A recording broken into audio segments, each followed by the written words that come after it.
प्यारे बच्चों, आज दिनांक 5/5/2020 अर्थात 5 मई 2020 कक्षा 10 गणित की क्लास में पुनः आपका स्वागत है। हम लोग 2 अध्याय पूरा कंप्लीट कर चुके हैं।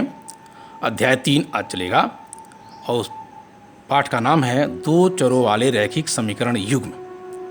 2 चरों वाले रैखिक समीकरण युग्म, ये पाठ का नाम है। तो सबसे पहले हम देखें रैखिक समीकरण क्या होता है। ध्यान रखें, तो पिछले क्लासों में हम लोग पढ़ चुके हैं। रैखिक का मतलब जिसमें कोई घात न हो, अर्थात एक घातीय समीकरण। जिसमें कोई घात न हो उसे रैखिक समीकरण कहते हैं। अब इसके पहले हम रैखिक बहुपद, द्विघात बहुपद अगर पढ़े हैं तो रैखिक का मतलब उस पर कोई घात न हो। चर का मतलब क्या हुआ? हम प्रायः जो अंग्रेजी अक्षर के एक्स वाई जेड ये सब चर मानते हैं, इसको लेते हैं।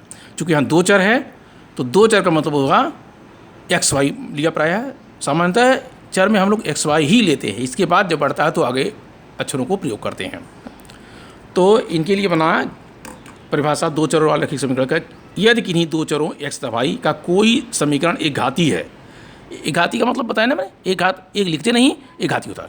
तो वह ऋजु रेखा को निरूपित करेगा। मैंने ऋजु रेखा माने सरल रेखा को निरूपित करेगा। ऐसे समीकरण को 2 चरों वाला रैखिक समीकरण कहते हैं। 2 चर कौन कौन होगा भाई? एक्स और वाई। रैखिक समीकरण क्या हुआ? जिसपे एक घात हो अथवा कोई घात लिखा ना हो। जैसे उनका समीकरण बन के आया ax + by + c। यहाँ x और y जो आपके हैं क्या हैं? चर हैं। लेकिन a b c क्या है? a b c क्या है? वास्तविक संख्या। इसको ऐसा भी लिख सकते हैं ax + by = c, जहाँ a और b ≠ 0। a 0 नहीं होगा, b 0 नहीं होगा, c 0 हो सकता है। कल्पना करें, यदि आप थोड़ा देर माने यदि a 0 कर दिए तो x ही खत्म हो गया, 2 चर नहीं रह गया। या b को 0 कर दिए तो y वाला पदम खत्म हो गया, तो 2 चर नहीं रह गया। इस नाते यहाँ a ≠ 0, b ≠ 0 कंडीशन लिखा है। और कोई कहना चाहे c को तो कर सकता है। 2 चरों वाले एक घाती समीकरण का लेखाचित्र एक सरल रेखी होता है। जब इसका लेखाचित्र बनाएंगे तो एक सरल रेखी होता है। इस सरल रेखा पर स्थित प्रत्येक बिंदु के निर्देशांक संगत समीकरण को संतुष्ट करेंगे। जब सरल रेखा जो बनेगा तो प्रत्येक बिंदु पे हमारे जो निर्देशांक बन के आएंगे वो समीकरण का हल का संतुष्ट माने हल होगा। अच्छा, समीकरण को प्रत्येक हल उस निरूपित करने वाली सरल रेखा पर एक बिंदु होता है। अतः समीकरण का प्रत्येक हल उसको निरूपित करने वाली सरल रेखा पर स्थित एक बिंदु होता है। कोई एक बिंदु लेंगे तो वो निरूपित करेगा। अब है 2 चरों वाले रैखिक समीकरण युग्म।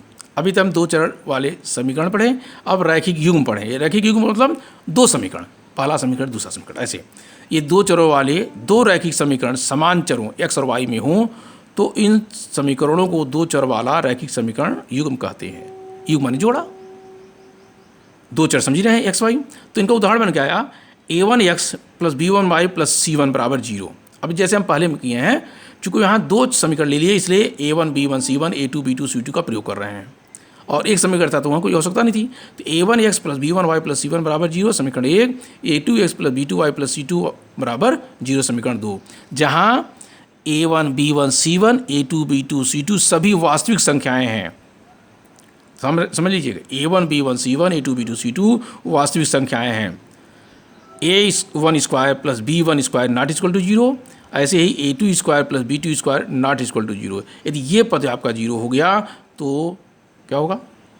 2 चर वाले समीकरण नहीं होंगे, कोई एक 0 हो जाएगा। तो इसके बाद आता है क्रमागत संख्याएं। आप प्रायः संख्या पढ़े हुए हैं, दर्जा 1 से ही संख्या शुरू की जाती है, आगे और बढ़ते जाते हैं। जो गिनती हो संख्या ही है। तो क्रमागत संख्याएं, जो संख्याएं क्रम से आती हैं, क्रमागत संख्याएं कहलाती हैं। जैसे आप संख्या कल्पना करें, 1 2 3 4 गिनती गिने, चाहे 51 52 53 गिनती गिने, तो जैसे इसमें हमने उदाहरण लिया 6 7 8 9 एक क्रम से आया, 6 के बाद 7 7 के बाद 8 8 के बाद 9 एक क्रम से आया है। ऐसे यहाँ 21 22 23 एक क्रम से आया हुआ है। क्रमागत संख्याओं का अंतर 1 का होता है, यानी 6 के बाद 1 आया जोड़ दे तो 7, 7 के बाद 1 जोड़ दे तो 8, 8 के बाद 1 जोड़ दे 9, 9 के बाद 1 जोड़ दे 10, ऐसे 21 के बाद 1 जोड़ दे 22, 22 के बाद 1 जोड़ दे 23, यानी 1 का अंतर होता है। अर्थात यदि 1 जोड़ेंगे तो उससे आगे वाली संख्या अगली क्रमागत संख्या प्राप्त कर सकते हैं, अथवा 1 घटाएंगे तो पिछली क्रमागत संख्या प्राप्त कर सकते। कल्पना करें, लिखा गया 25, 25 से पहली क्रमागत संख्या क्या है? तो 25 में से 1 घटा दीजिए तो आएगा 24। तो 25 से पहले वाली क्रमागत संख्या हो गई 24। तो हम जोड़ के अथवा घटा के क्रमागत संख्या ज्ञात कर सकते हैं। अब आता है क्रमागत सम संख्याएं। सम आप जानते हैं, जो संख्याएं 2 से विभाजित हों, सम संख्याएं 2 से विभाजित न हो विषम संख्या, ये पहले पढ़ चुके हैं हम लोग, इसके पहले हम लिखा भी चीज़ है। तो क्रम से आने वाली सम संख्याओं को क्रमागत सम संख्याएँ कहते हैं। जैसे शुरू होता है 2, 4, 6, 8, यदि इसमें बीच में एक छोड़ दें आप तो क्रमागत नहीं रह गया, ध्यान रखना। इसे 2, 4, 6, 8, 10, 12, 14 इस प्रकार का चलता रहेगा लास्ट तक, जहाँ तक होना हो। इनका अंतर 2 का होता है। कितने का होता है? 2 का। क्रमागत संख्या में 1 का अंतर, क्रमागत सम संख्या में 2 का अंतर। यदि हमें इसको अगली क्रमागत संख्या प्राप्त करनी है तो जो संख्या मालूम है उसमें 2 जोड़ दीजिए, उससे पहले की सम संख्या ज्ञात करनी है, जो संख्या मालूम से 2 को घटा दीजिए, तो क्रमागत सम संख्या अगली अथवा उससे पहले की प्राप्त हो जाएगी। अब इसी प्रकार आता है क्रमागत विषम संख्या। क्रम से आने वाली विषम संख्याओं को क्रमागत विषम संख्या कहते हैं। जैसे विषम संख्या आपको बताया गया था कि जो 2 से विभाजित न हो, तो 3, 5, 7, 9, 11, 13, 3, 5, 7, 9, 11, 13 यह है क्रम से। यदि इसमें बीच में एक भी आप छोड़ देंगे तो क्रमागत नहीं रह पाएगा, ध्यान रखना है। इनका जैसे सम संख्याओं का अंतर 2 होता है, ऐसे विषम संख्याओं का अंतर भी 2 होता है। जैसे 3 के बाद 5 2 जोड़े हैं, 5 के बाद 7 2 जोड़े हैं, ऐसे ही 13 तक दिया, ये 13 के बाद अगली जोड़ना है तो हम 2 जोड़ दे 15 आ जाएगा। अर्थात ज्ञात विषम संख्या में 2 जोड़कर अगली विषम संख्या तथा 2 घटाकर उससे पूर्व की विषम संख्या ज्ञात कर सकते हैं। अब जैसे मान लीजिए 13 है, इससे पहले की विषम संख्या क्या होगी? 2 घटाएंगे तो 11 आएगा, इसके बाद की क्या होगी? 2 जोड़ेंगे तो 15 आएगा। एक हो गया।